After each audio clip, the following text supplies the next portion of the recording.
Narito tayo ngayon upang matunghayan ang talaga namang nag-iinit, nagbabaka at napaka-latest na update sa issue ni Ate Erica at ng kanyang pamilya. Sa pagpapatuloy nga ng ating istorya ay sinabi pa ng tita ni Ate Erica kay Kalingap Val Santos Matubang na talagang sinisiraan sila ng mga taga-e-lovers lalo na daw ng Ima Torres, sapagkat sinasabihan daw at pinapromoto sa mga tao na wala daw tigil sa pagtulong si Ate Erica sa kanyang pamilya at hindi niya ito iniiwan. Ngunit sa katunayan ay hindi na nga daw makita ang anino ni Ate Erica simula nung na-hospital ang lola nila dahil umalis na lamang sila bigla sa bahay nila nang walang paalam. Kaya ako nagsusun na para huminto na lang ang ginagawa sa akin. So, hindi ko alam bakit siya nakikialam sa pamilya niyo niya eh. Pag-asaan niya. Pinapalabas ko kasi niya lagi, Kuya Val, si Erica. Lagi daw po dito. Maganda ang pakisama namin. Maayos pa daw po kami. Gusto po kasi niyang panindigan namin na oo, kahit pumunta dito si Erica. Nagbibigay daw po sa amin ng sustento si Erica. Gusto po nila. Hindi naman. Hindi naman. Nasa totoo lang naman po ako. Kaya po ako nagsasalita ng ganito.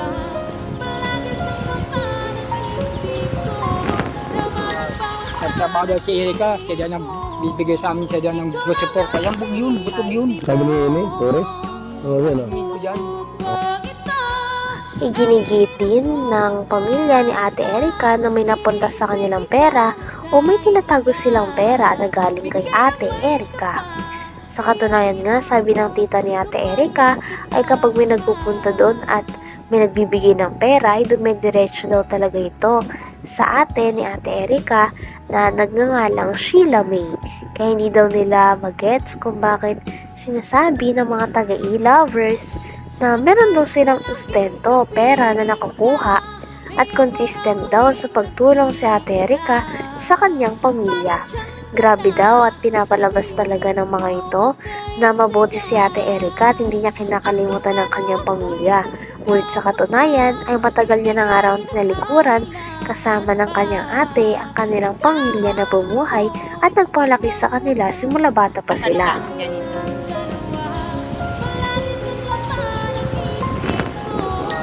Nagtrabaho daw si Erica, siya daw nang bibigay sa amin, siya daw ng support. Alam mo yun, butog yun. Sabi ni Amy, Torres?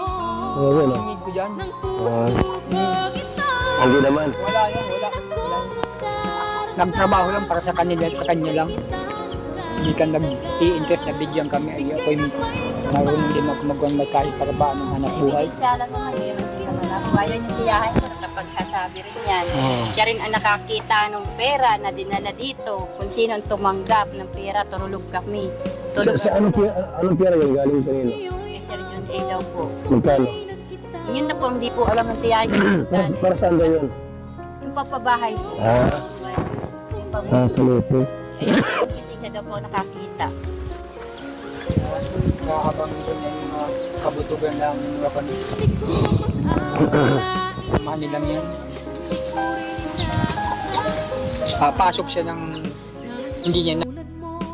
Isa pa sa mga hinain nito ay ang mga pera daw at mga pinamimigay na dapat sana ay para sa buong pamilya ay inaangkin daw ni Ate Erica at ng kanyang ate pati ng asawa ng kanyang ate. Katulad na lamang ng binigay ni Sir John A. na tricycle na pang pamilya ay si Ate Erica at ang ate niya lang daw ang nakikinabang. Dahil simula nang umalis sila ay hindi na sila nagparamdam at ni isang anino sa bahay nila dati ay hindi na nakikita. Talagang tuluyan na nga na iniwan ni Ate Erica at kinalimutan na lang ang kanyang lola at lola na nagpalaki sa kanilang dalawa ng kanyang ate. Kaya ito din ang hindi makakayanan ni Lolo Miguel dahil marami pa silang mga masasamang bagay na sinasabi at binabatos sa mga tao na nag-aruga, nagpaaral at nagpalaki sa kanilang dalawa ng kanyang ate. Kasi siya daw po nakakita. Habang doon yung mga kabutugan ng mga panis. kasamahan nilang yan. Pasok siya ng hindi niya naiintindihan ang buhay ng may buhay.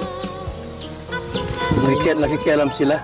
Kasi alam ka sa amin ay hindi naman niya alam ang katotohanan na kung saan nagbak yung mga bata niya. Hindi niya alam ang buhay niya. Sino nagpalaki yan. Kaya alam kung yung mga batang yan. Noon, malanga pa sa amin yan. 1 taon pa lang yan, sa timbang lakad. Si Lamid, 2 taon pa lang, akong tagalaba. Tulong-tulong kami mag-asawa. Yung ina, nagpapakasarap sa Maynila. Sabihin naman ng ina, nagpapadala. Mako naman bagay yung, sapat naman bagay yung padala niya 1,000. Pero dadating 3 buwan. 1,000. 700.